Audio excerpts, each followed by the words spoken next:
Section 1. You will hear a woman making a hotel reservation over the phone. First, you have some time to look at questions 1 to 4.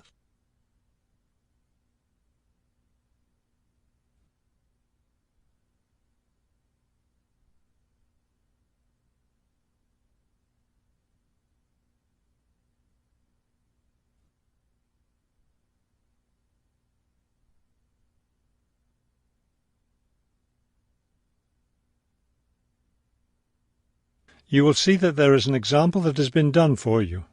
On this occasion only, the conversation relating to this will be played first. Good afternoon, Grandview Hotel. Yes, hello. I'm planning to spend a few days in your city next week, and I'd like to, make a reservation. The man answers the phone. Grandview Hotel?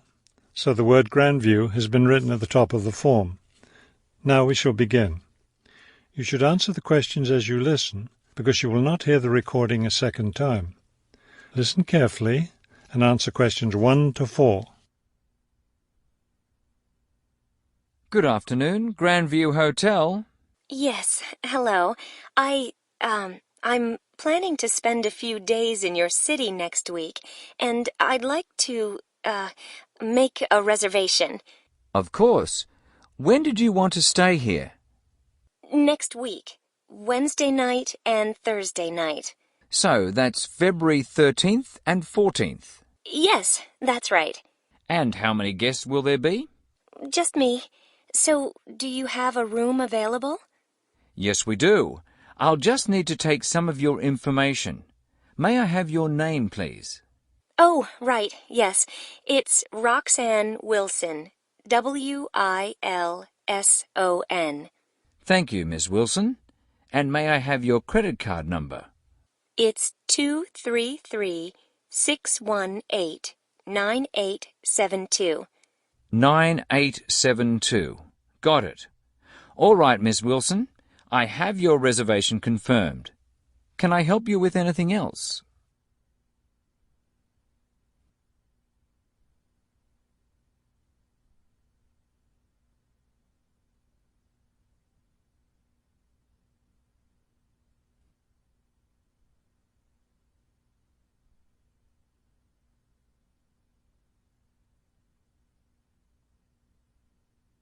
Now listen and answer questions 5 to 10. Well, yes, I was wondering, since I'll have a couple of free hours Friday morning before I leave, is there anything interesting to see close to the hotel? Do you like museums? The art museum's very close by. I love museums, but not art. Can't stand it. I've heard your city has a very interesting science museum, though. Yes, but unfortunately it's closed in the winter. Are you interested in shopping? Sure, I love shopping. Are there any good stores nearby? Yes, we have a large shopping mall just 2 bus stops away. You take the bus to Monument Square, and it's just half a block from there. Just look for the post office, and you'll see the mall entrance next to it. Fabulous. What about lunch? I hear your city has good restaurants. Yes, there's a nice restaurant very near. It's just across the street from the park. Sounds good. I can have lunch, then walk in the park afterwards. I have one more question. What's the best way to get to the hotel from the airport? Subway is the fastest, of course. There are buses, but they're quite slow. I'll be arriving quite late, after 10 p.m. I thought I might have to take a taxi. The subway runs until midnight. Oh, good. Then I'll do that. Will there be someone at the hotel front desk that late? Oh, yes. The front desk stays open until 2. That is the end of Section 1. You now have half a minute to check your answers.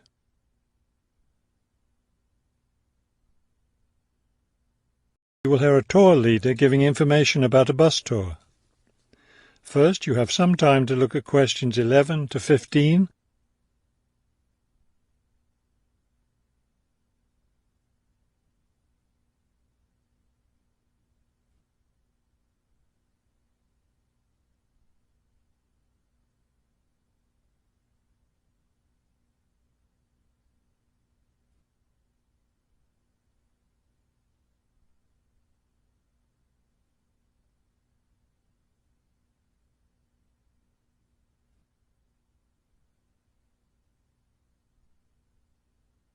As you listen to the first part of the talk, answer questions 11 to 15. Thank you for choosing City Tours. The reason so many people choose our tours when visiting this city is because you can design your tour to suit your own interests. Your all-day pass entitles you to board our bus at any stop and stay as long as you like at each place. The all-day bus pass costs $18 for adults. Children between the ages of 5 and 12 pay half the adult fare, and children under 5 ride for free. Our buses run every hour on the half hour, starting at 8:30 a.m. Our most popular tour is the Centre City Tour, which goes to all the major attractions in the centre of the city. From the starting point here at the tour bus office, the bus goes to the first stop, Hill Park. As you may guess, this park is located at the top of a small hill. The next stop is the fishing docks. Following that, the bus goes on to the third stop, Bay Bridge, located at the foot of the bridge which crosses the bay. The fourth stop is in the shopping district. Then the fifth and last stop is at Green Street.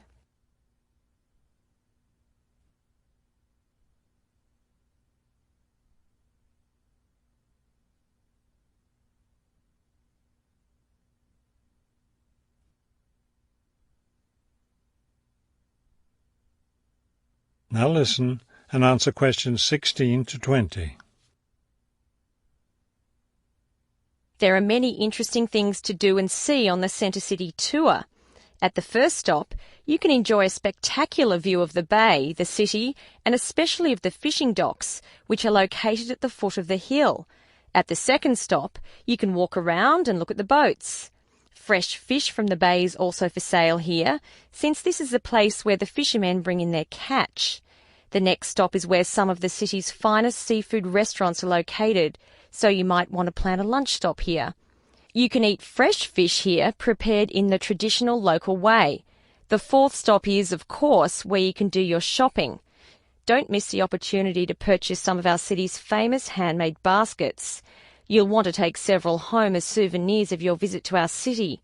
Finally, at the last stop on the tour, you can visit one of the oldest buildings in our city, the theatre. This building was built over 400 years ago and is still used today as a place to see plays, musicals and other performances, as well as our annual film festival. That is the end of section 2. You now have half a minute to check your answers.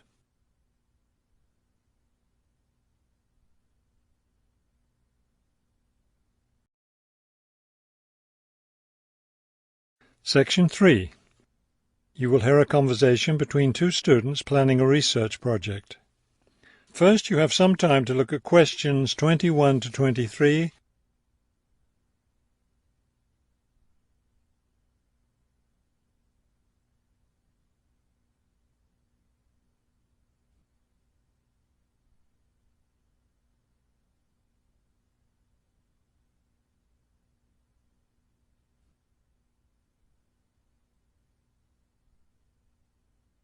As you listen to the first part of the conversation, answer questions 21 to 23.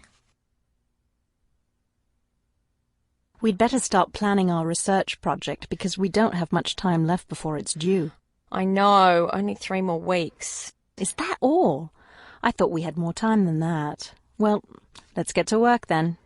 Okay, so we agreed we're going to interview shoppers about their spending habits.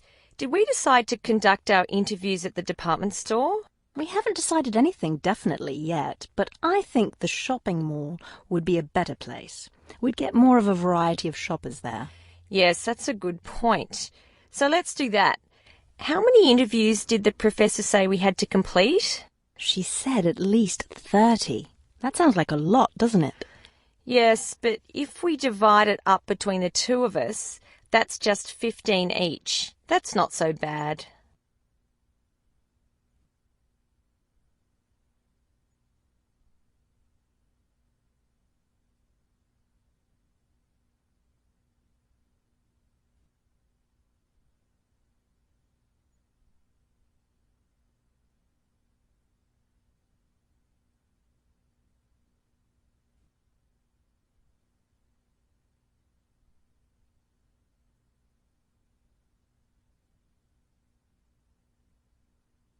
Now listen and answer questions 24 to 30.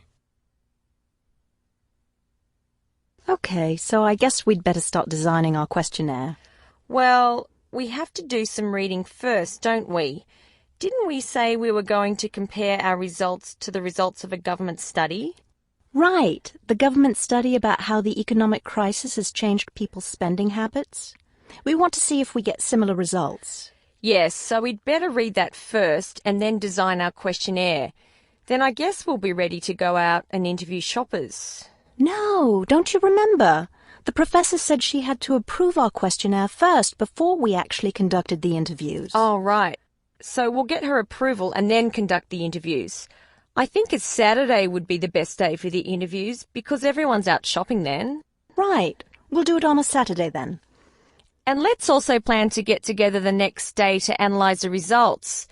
It's best to do that while everything's fresh in our minds, don't you think? Sure, that sounds like a good idea. Okay, so then we're going to have to present our results to the class. Do you have any ideas for that? It's an important part of our grade, so I think we should plan it well. Well, I think the obvious thing is to prepare some charts showing our results and how they compare with the government study. That will help make the information a lot clearer to the class. Right. Okay, so we'll draw up some charts of the results. And then that's it. All that will be left to do is give the class presentation. Do you think we can be ready on time? I sure hope so. Let's get started now. That is the end of section 3. You now have half a minute to check your answers.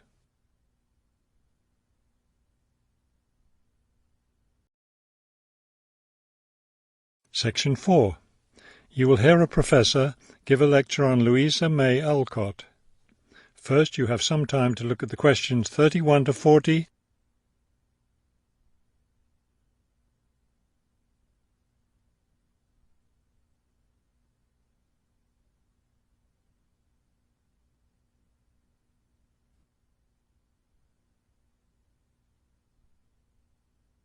Now listen carefully and complete the timeline in questions 31 to 40. Good afternoon. Today I'd like to continue our discussion of the lives of prominent American writers by talking about Louisa May Alcott, one of the best-known 19th century writers. Alcott is known for her moralistic girls' novels, but she was a much more serious individual than those novels might lead one to believe. She was born in 1832, the daughter of Bronson Alcott, who was one of the founders of the Transcendentalist movement. Bronson Alcott was a philosopher, but not a provider, and the family lived close to poverty. From an early age, Louisa was determined to find a way to improve her family's economic situation. As a teenager, she worked to support her family by taking on a variety of low-paying jobs, including teacher, seamstress, and household servant. Alcott also started writing when she was young. She wrote her first novel when she was just 17 years old, although it wasn't published until many years after her death.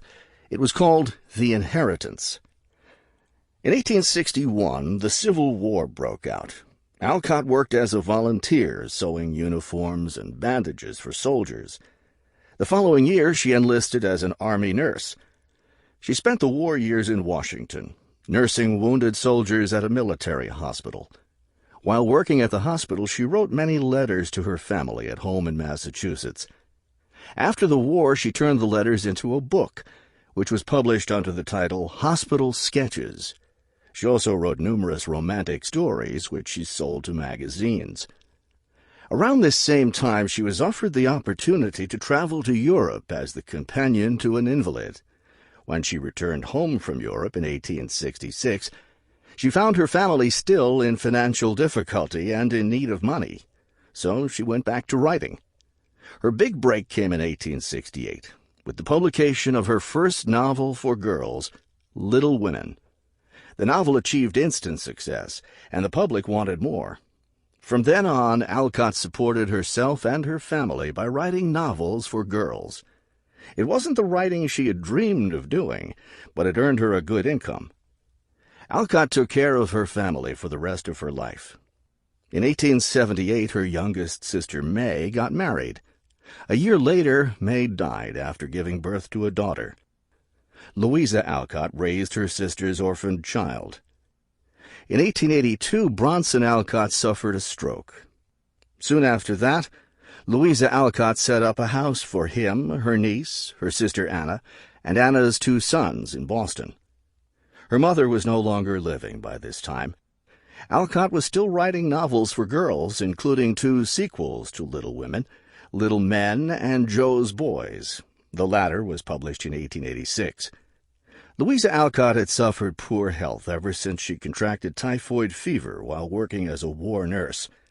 She died in March of 1888, at the age of 55. She was buried in Concord, Massachusetts. That is the end of section 4. You now have half a minute to check your answers.